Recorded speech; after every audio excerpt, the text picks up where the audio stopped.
भारत के 80वें स्वतंत्रता दिवस पर इस बार लाल किले की प्राचीर से पहली बार राष्ट्रीय गीत वंदे मातरम का गायन किया जाएगा। रक्षा मंत्रालय के अनुसार यह आयोजन स्वतंत्रता दिवस समारोह की प्रमुख विशेषताओं में शामिल होगा। देखिए रिपोर्ट।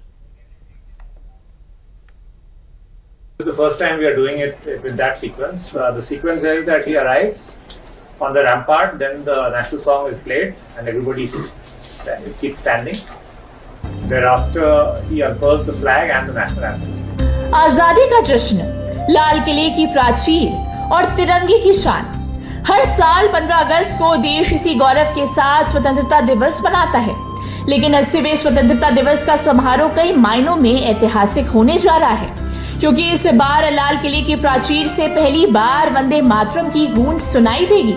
वही वंदे मातरम जिसने स्वतंत्रता संग्राम के दौर में करोड़ों भारतीयों के भीतर राष्ट्रभक्ति और राष्ट्रीय चेतना की लौ जलाई। और इस बार यही राष्ट्रगीत आजादी के सबसे बड़े राष्ट्रीय समारोह का अहम हिस्सा बनने जा रहा है। लेकिन कहानी सिर्फ इतिहास की नहीं है। इस बार लाल किले से भविष्य के भारत की तस्वीर भी दिखाई देगी और इस तस्वीर के केंद्र में होगी युवा शक्ति।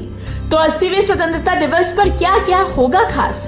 कौन होंगे इस बार के विशेष मेहमान और कैसे दिखेगी 2047 के विकसित भारत की झलक? आइए एक एक करके आपको बताते हैं। सोमवार को नई दिल्ली में प्रेस कॉन्फ्रेंस के दौरान रक्षा सचिव राजेश कुमार सिंह ने स्वतंत्रता दिवस समारोह की तैयारियों और कार्यक्रम की जानकारी दी।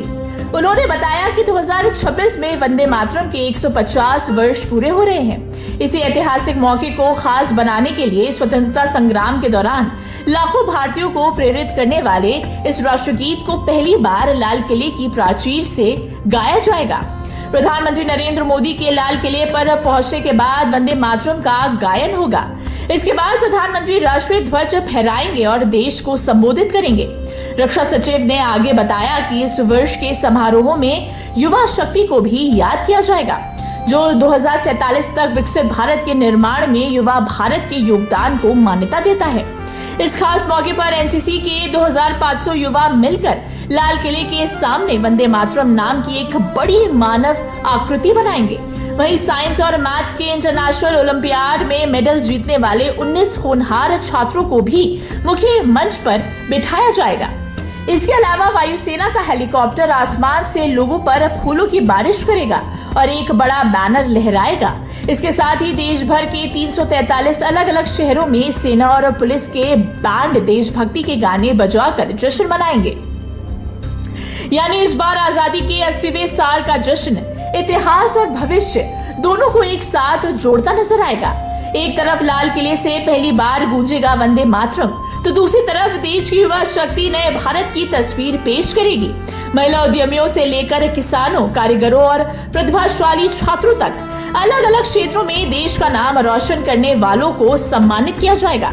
साथ ही परमाणु ऊर्जा, अंतरिक्ष और नई टेक्नोलॉजी में भारत की बढ़ती ताकत की झलक भी समारोह में देखने को मिलेगी।